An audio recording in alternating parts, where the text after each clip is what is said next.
Hey guys, it's Mike here, and early on in the Dragon Ball franchise, we were introduced to Chi, or Ki as it's pronounced in Japanese, the type of power that dates back to ancient martial arts practices as well as Taoist philosophy, a type of energy that is latent within the character's body, that upon training has allowed them to go from being just about human levels to being far beyond that, to where they are able to defeat enemies that are not only organic, but also mechanical in nature, whether it be humans, aliens, androids, gods, whatever you have to say, the characters have taken their power even further beyond anyone's comprehension or what Toriyama had in mind at the start of the franchise. But over time, as characters have grown more powerful, so too have the fights become less dynamic, less interesting. Whereas in early Dragon Ball, fights were about not only mastering yourself and increasing your strength, but also your technique, learning new abilities and techniques to go along with your fighting style, and then overcoming the obstacles as a result. However, as characters have grown stronger, as the story went from Dragon Ball into Dragon Ball Z, and then GT and Super, the fights have become far more uninteresting, far more generic, where instead of having all these different techniques and abilities, it's really gone and turned into basically just speed blitzing and firing generic ki blasts at people at rapid speeds, or using the same abilities we've seen time and time and time again, like the Kamehameha, the Final Flash, the Masenko, the Special Beam Cannon, the Kienzan, the list goes on. So, at this point in the story, that is why I think that really the biggest way that Dragon Ball would benefit in terms of its fights, in terms of its powers and abilities, would be to institute an entirely new power system. Something which will make everything not only more dynamic, more interesting, but more fun and rewarding for fans of this franchise, and especially for fans of characters who have long since lost their relevance. Both a new power system can be able to come back and become relevant again overnight. So there are three major ways that I think that this would improve the story and the franchise. Like I said already, making the fights way more interesting instead of, just being about key clashes and punching and wearing down somebody's durability and endurance and stamina until eventually you could defeat them.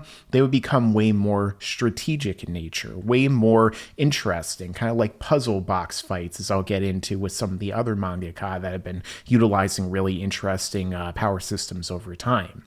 Then there will also be the fact that it will give everything kind of a breath of fresh air, in the sense to where instead of characters training and doing the exact same things, they are ultimately going to have to go down different paths, not only of learning new abilities, but also self-discovery and truly mastering themselves. And of course, like I said before, a great way of making other characters who in the past have been completely left behind or never really were able to contribute in terms of the power scale and structure of the story, and turning them into characters that will ultimately be able to play a much larger role and again will contribute to the story feeling more fresh and more interesting moving forward. So when it comes to the powers that we've seen on display, I think one of the biggest problems too with Chi that we see is the fact that characters have ironically become too strong, too powerful, to where so much of this is really lost meaning. Where every single arc we see these characters level up in a sense. We see them get stronger, but it really almost always comes down to pure stats. Goku goes and trains with increasingly more powerful masters, going from training with his grandfather to Master Roshi, to Kami, the god of the earth, to the god of the galaxy or the northern section, King Kai, and eventually to Beerus and Whis. And what is he really learning? Well, he seems to gain new powers, but those powers only really seem to make him stronger, faster, fire attacks, and really give him a new transformation, give him something that is visually different, but ultimately translates to the same type of fights we see all the time. Sure, you can get power-ups, but most of the time when characters get new abilities, whether it be with Goku achieving a new transformation, or really not a new transformation, but a new technique, like, let's say, the Spirit Bomb or something else, most of the time it ends up being irrelevant. A character will gain a brand new power that seems like it's built up to be the ultimate technique, and it doesn't really end up doing anything, because everything in Dragon Ball ultimately comes down to power, because that's really all the characters, or the writers really, seem to know how to convey in the story. They want everything to either come down to, a fight ending with a show of physical strength, or by some kind of plot contrivance, rather than a very careful strategy which is played out that we saw a lot more of early on in the franchise, and really kind of devolved into the characters screaming and getting stronger and punching each other super fast and firing the same attacks over and over again, which, the story has basically been memed on. The whole franchise has been turned into a meme literally at this point because of that. And that's not really interesting or compelling to watch. So I think that when it comes to creating a brand new power system, we could look to other franchises like Hunter x Hunter, or JoJo's Bizarre Adventure, or Full Metal Alchemist, or even something like Naruto. Franchises where characters have a very interesting power system that has its own rules, has its own powers, has its own limitations, and also can make the characters way more individualized, and additionally give them each a way of competing, whereas now a character like Krillin or Yamcha or somebody like that obviously can't compete at the highest level with a character like Goku or Vegeta or somebody without some ridiculous contrivance like using the Dragon Balls to simply wish themselves to be stronger, like, characters have, or writers like Toyotaro have gotten the habit into making a thing in the franchise. So, like in Hunter x Hunter, for example, we have the power system Nen, which is one of the most well fleshed out and interesting power systems in all of fiction, because Togashi himself is great at breaking things down and explaining them.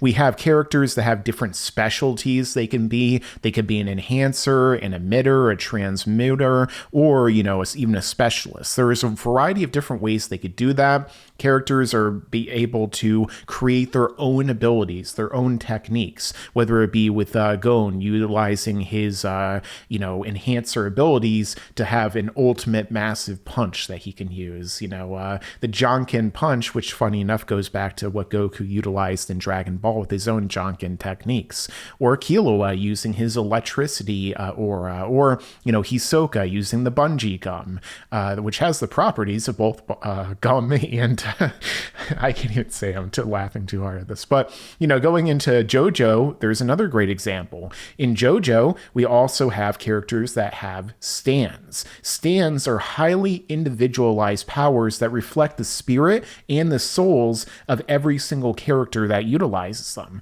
whether it be like somebody like Jotaro, who has the ability to not only punch faster than the speed of light, but also to stop time and to do other abilities like that makes his power not only powerful, but also come in handy. However, there are other stand users who are introduced that play a direct opposition because their powers are either like a rock, paper, scissors type of event, or even beyond that, they have different stratagems that they utilize throughout the course of these fights, just like with Togashi and Hunter x Hunter, Yu Yu Hakusho, that Araki also utilizes to make characters who might not be a million times more powerful than the other ones still stand a chance of fighting the strongest guys. I mean, look at the fights, that we see, for example, with Giorno versus, Diavolo, for example, and how they're able to utilize not only their powers, but also in-universe mechanics like the spear in order to, achieve Requiem, in order to change up the storyline. It doesn't just come down to pure power in these types of franchises. However, at the same time, when characters have an incredibly powerful ability, like Kurapika, who has his chain jail, or, one of the various stands in JoJo, characters do have limitations. In JoJo, you can't just bring people back to life with your stand, at least up until where I've read. And the same thing in Hunter x Hunter, if Kurapika uses his chain jail, or one of the different chains, on someone who is not a member of the Spider, on the Kumo, on the Phantom Troop, what happens? He dies. And that's the trade-off. And that's one of the things that makes these power systems so interesting. In Dragon Ball, at this point, it's become, there are no limits. We can keep getting stronger and stronger and become more maximumer than ever, to channel Broly, his power is maximum. But in these other franchises, sure, you could become incredibly powerful, but it could also come with major drawbacks. So that's something that would be really beneficial to institute in Dragon Ball. Hard science, or hard magic as they like to call it in terms of the power system, with a lot of explanations and rules, limitations, and in terms of rock paper scissors dynamics. Maybe somebody like Krillin will learn an ability that lets him to open up a weakness in a really powerful villain that even a Goku or a Vegeta or a Gohan or Piccolo has problems with. Every character could achieve something different and unique in and of themselves that makes them able to fight on par relative to somebody else, but maybe they're weak against this person's ability and maybe they're strong against this person. So you have somebody else fight this person and have them fight that person. And fights in the franchise can then come down to totally different people. I mean, imagine Mr. Satan learns one of these abilities himself, and he goes from being somebody who's just like a normal human to actually fighting the main villain at the end of an arc, and just taking things in a fun direction. Another thing is, characters won't be, vastly more powerful than others necessarily if they're all using the same power system. However, of course, a lot of people may be asking the question, how exactly would this even be instituted? Because why would characters drop a power where they could destroy universes with the shockwaves of their punches at this point for another ability just because it'd be more interesting for us, the viewer, to observe? Well, that's something that I think would be, interesting to see how it would play out in a story. So with me, I was actually writing my own fan fiction story that I was actually going to call Fan Fiction What If Creators, which I was actually going to institute a whole new power system that I came up with, which I guess I could talk to you guys about right now, which was actually called the Watashi system. Watashi, of course, meaning individual, I. So it would have been a very individualist system that I took inspiration from stories like Hunter x Hunter, JoJo, Full Metal Alchemist, and a lot of other really interesting power systems where each of the characters would learn abilities by truly mastering themselves, truly becoming enlightened in a sense, which ties back into the actual overall, themes of the Taoism, and of Eastern mythology that goes back to the origins and roots of Dragon Ball and martial arts. It isn't just about getting stronger and basically being a glorified superhero show or, a knockoff of things that we see in the comics where everything runs amok and characters can wipe out megaverses in an instant just because they have to keep increasing the escalation power scale. And this would be totally different. And the way that I had it happen was that a villain actually utilizes the Super Dragon Balls to rewrite reality, to make it to where essentially they replace the entire hierarchy of gods. They also replace the powers. In turn, everything is reborn. In a sense, almost like a soft reboot of the franchise, which I feel like this story would really benefit from too at this point. And at that point, the characters are able to, basically be reborn with new abilities or the opportunity to achieve them. So we could see Goku going on his own quest of self-enlightenment in a sense to where he's able to truly connect with himself. Maybe he has to overcome his kind of Jungian shadow in a sense, his darkness in order to defeat it and then in turn be able to achieve his brand new form. Kind of like Star Wars, for example, in the Clone Wars, when Yoda has to go through this whole thing in order to achieve the ability for characters to come back as Force Ghosts. They could do something similar. Star Wars was a huge inspiration for Toriyama and Dragon Ball. Toriyama's original manga was actually a spoof of Star Wars, which is the reason why Torishima was originally interested in working with him. You could check out a great interview where he talks about that in a French interview. I believe it's still on YouTube.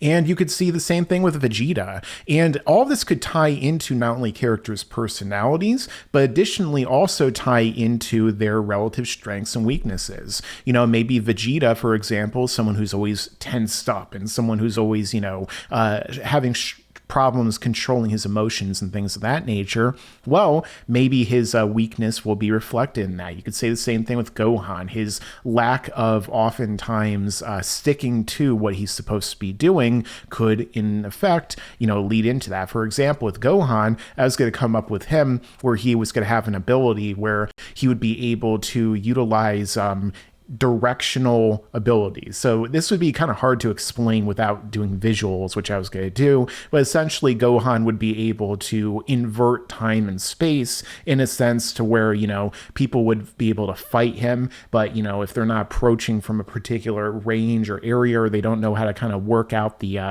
algorithm that he's kind of utilizing in order for him to affect these abilities, that they would not be able to even hurt him at all, whereas there could be other characters that could fight him that have a rock paper scissors dynamic where they can break through that, kind of like look at Bleach, for example, another great example of a series that every character has individual powers with their Shikai and Bankai, and there was a character, I believe is Shinji, who had a similar power to that at one point where he was able to invert everything during the fight against Aizen. But of course, Aizen, because his BS, everything was an illusion the entire time, was able to get around that. And also, I'm the strongestest that there is right now, until he wasn't.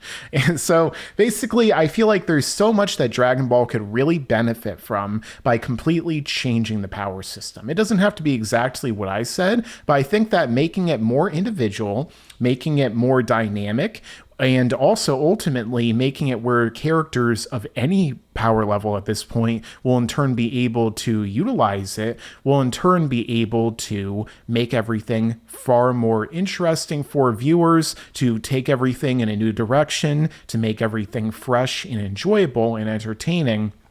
And that's why I think that Dragon Ball Super, or whatever comes next, would greatly benefit from a whole new power system. But let me know your own thoughts down below in the comments. Also, please make sure to like this video and share it out. It definitely helps with the algorithm. And make sure to stick around, because there's a lot more to come in the future. And you better subscribe!